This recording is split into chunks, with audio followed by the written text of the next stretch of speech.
Hello and welcome to the Wildcard Rewind.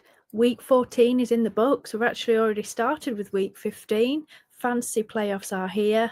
Let's break down week 14 and get right to it. I just wanna rewind to when we were young at heart. Back to all those good times. Take me back to the start.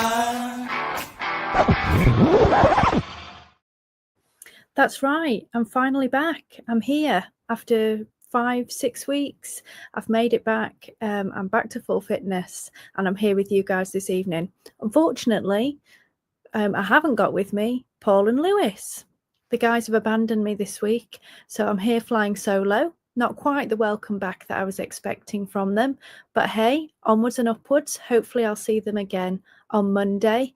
Thank you so much to Murph and Mags who've covered my spot while I've been away, and they did pretty well. I saw that last week I was still in the lead with points, so they've done well for me. I'm really impressed with that. However, I do need to fight Mags's corner on Monday with the boys when they're back, because Paul tried to say that Mags got one of our wildcards incorrect, and that was not right. So I'm hoping to get a point back for us when I see him again on Monday. So let's have a chat about week 14. Obviously, we're into week 15 now, and we're here in the playoffs. So hopefully you've got loads of teams through into the playoffs. You've got quite a few with buys. I think you'd really kind of be hoping for that to say for last night's games when we thought it was going to be high scoring, and unfortunately we didn't get a lot from some of the studs like Cooper Cup. So I hope you managed to get buys. But we're not talking about week 15, we're talking about week 14. Let's have a look at some big news before we get into week 15 and think about the playoffs. Obviously, bye weeks have now finished, thank gosh. It's really upsetting. I thought that we still had buys last week, the last week of fantasy regular season, because I had a few teams that really went down to the wire in the last game to see if they can get in the playoffs. And when you've got lots of good players on buys, makes it really difficult to win those matchups. I managed to win some. Unfortunately, I lost some, but buys didn't help me at all. So that was really frustrating. But all buys are over now. All bets are off. All your players should be available. So hopefully that will help you for your first round this week. So we've had a few injuries in week 14. Aidan O'Connell carted off the field with his leg in an air cast. Now they've come out and said that it seems more of a bruise. Not too bad. He shouldn't miss too many weeks, but he's going to be out this week. So they're going to be playing Desmond Ridder at quarterback. The Raiders, they haven't been great that year. There aren't that many fantasy relevant players, but obviously the guy you're going to be thinking about is Brock Bowers.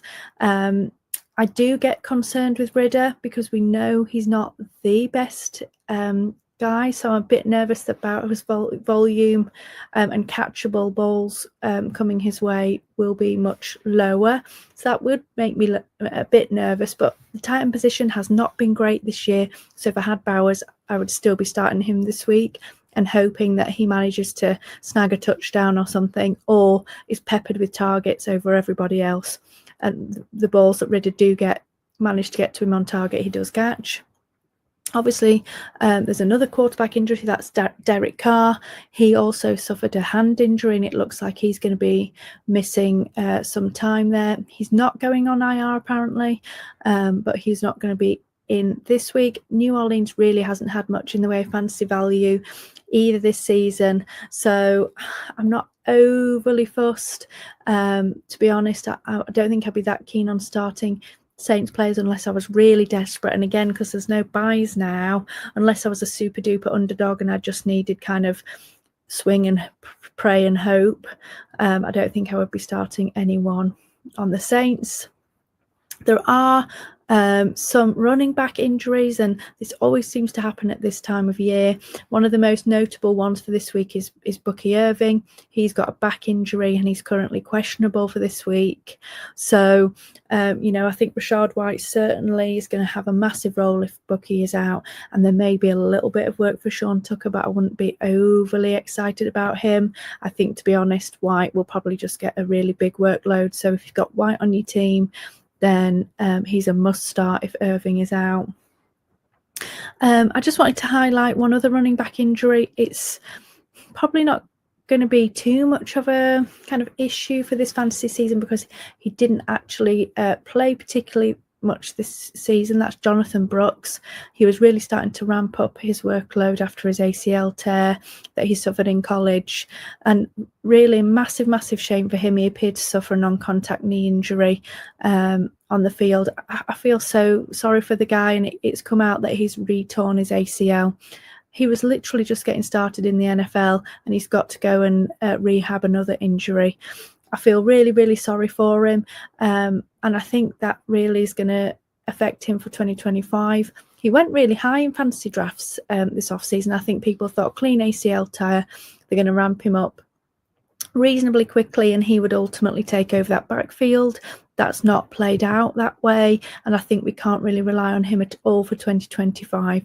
So I think, unfortunately, for Jonathan Brooks and for us in fantasy, I don't think Brooks is going to be fantasy relevant through next season while he's rehabbing that ACL tear again. So let's have a look at what did we learn this week. You've only really got the learning points from me, but I think one of the things, as we've just discussed, running back injuries, I think people have got really kind of het up and overexcited about wide receivers now, saying like wide receivers are extremely important, which I totally agree. I think they are. They suffer injuries less and they're much more consistent. But I do think the running back position is still a massive kind of position in fantasy. And actually, when it comes down to the crunch point, which is now fantasy playoffs, I think running back is the position where you get your league winners.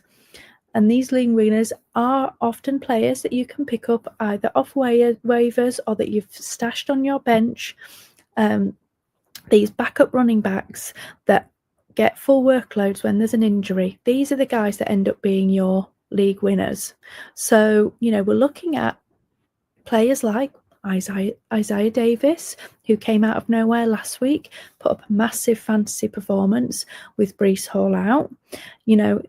If Breece Hall happens to be out for another few weeks and Isaiah Davis continues to do what he did last week, he could quite easily be a league winner, and he's sat on waivers all season long.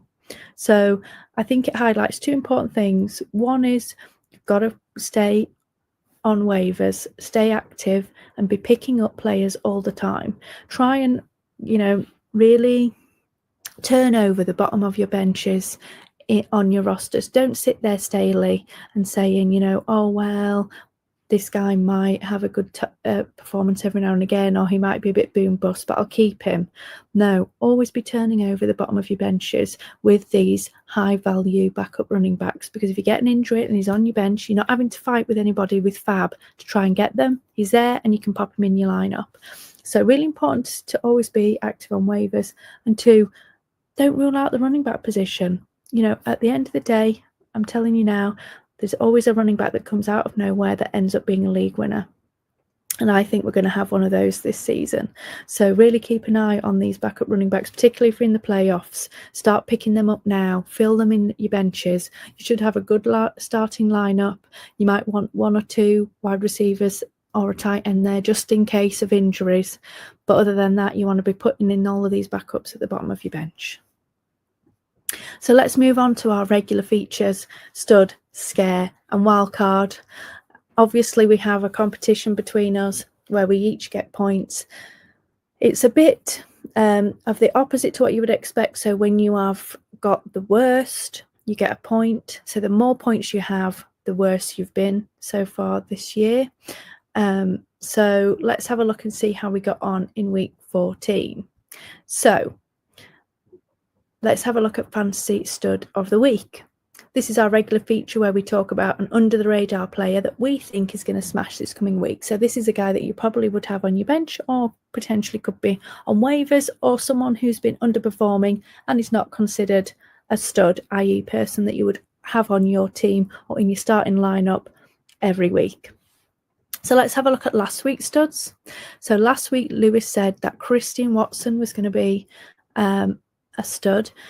He put up 13.4 PPR points and finished as the wide receiver 30. Paul said Caleb Williams was going to be a stud. He finished with 14.1 PPR points and as the QB 17. And I said Nick Westbrook-Akine would be a stud.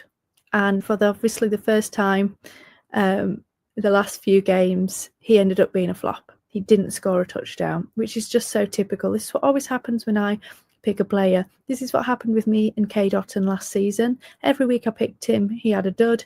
Every week I didn't pick him, he was a stud. So this tells you, please never listen to my studs because I can't seem to get it right. And I know what's going to happen this week. They're playing the Bengals. He's going to get 2 touchdowns and he's going to be a stud. But hey, that'll teach me. Fortunately, he got 2.9 PPR points and he finished as the wide receiver 65. Now, I have to say, none of us did particularly well. You know, really, I don't want to give points because I know it's going to be me, but it is going to be me, so I'm going to give myself point. I did the worst, wide receiver 65. Terrible. So let's have a look at our studs for this week. So my stud for this week is going to be Jaleel McLaughlin. So the Broncos are playing on Sunday and they're going to be playing the Indianapolis Colts. So the Colts haven't been the best against running backs. They've given up quite a few fantasy points versus the running back position. And Jaleel McLaughlin seems to be starting to take over this backfield. So before their bye last week, he had the most touches of the ball as a running back, and he also gets involved in the receiving game. So I think that Jaleel McLaughlin could have a pretty good week this week. So I'm going to go with Jaleel McLaughlin. Lewis has gone for Rico Dowdle. Now that's it. This for me, I think this is a really great pick. You know, he's been leading that backfield in Dallas. We know he's the clear RB1. They're playing Carolina this week, who have given up the most fantasy points to the running back position. So I think that's probably going to be a smash this week. That's a great pick from Lewis. Now, Paul, terrible this week because he didn't send his picks until 10 minutes ago, and he didn't read anything that we'd posted already, and he also picked Rico Dowdle. So unfortunately, because Lewis got there first, Paul doesn't get Rico as his pick.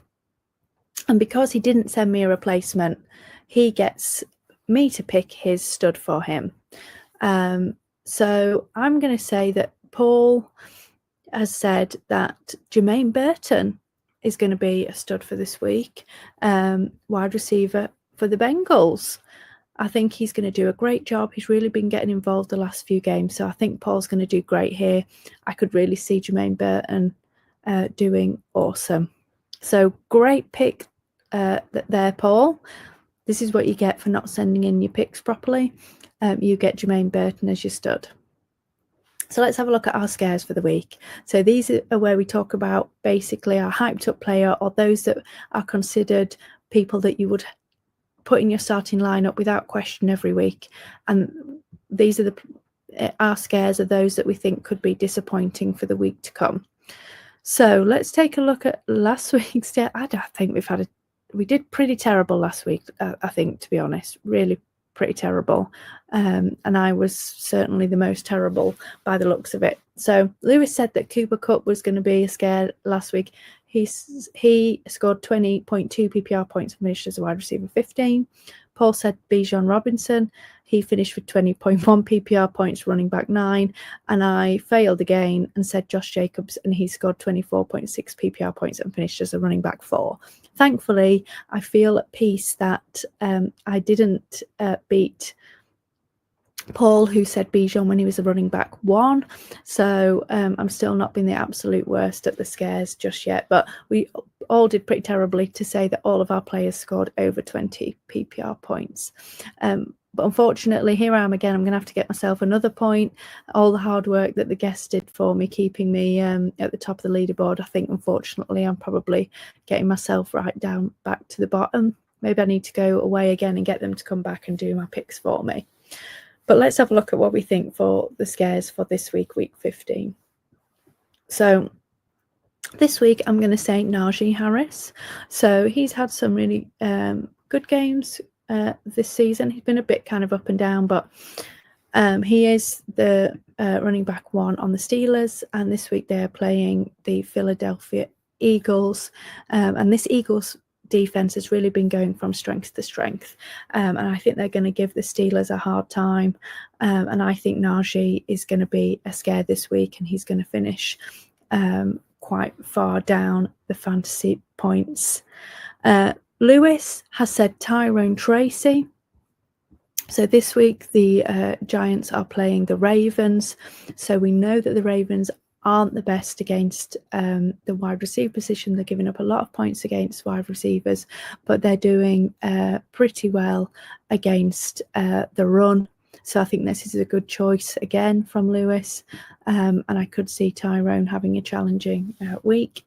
Paul did manage to send a player who's different to what we picked. So well done, Paul. And he's gone for Jalen Hurts. So we already said that the Eagles are playing Pittsburgh. Pittsburgh have been the best defense against quarterbacks, giving up fewest fantasy points. So great pick from Paul there. And I think Hurts has already been struggling, and I think probably the Steelers are going to give him even more of a headache this week. So my favourite segment, Wildcard of the Week. This is where we suggest something a bit outlandish that we think could happen in the week to come. And usually we say the less likely, the better.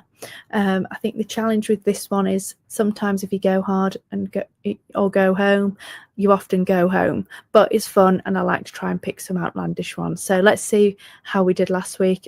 Once again, we all did pretty terrible. So Lewis said that Saquon Barkley would go over 200 rushing yards, which he has done a few times this season. Unfortunately, he didn't. He only rushed for 124 yards. And he said that the Jets would take down the Dolphins. Close. They did get close, but unfortunately they did lose in overtime. Paul said that the Bears and Saints would win. Unfortunately, they both lost. And he also said that 5 QBs would score rushing touchdowns. Unfortunately, only 2 QBs scored rushing touchdowns this week. Actually, it was 3, not 2, and that was Josh Allen, Jalen Hurts, and our friend Aidan O'Connell. I said that the Panthers would beat the Eagles. I think they did a pretty good job, and they did give the Eagles a run for their money, but they just couldn't quite get it over the line, so they did lose. And I said that Tony Pollard would finish as a top 5 running back, and he didn't. He finished as a running back 16. So we all got both of them wrong, and I'm not really sure, I can give anyone 1 point, over the other. We were all terrible. So I think we just all get a point, to be honest.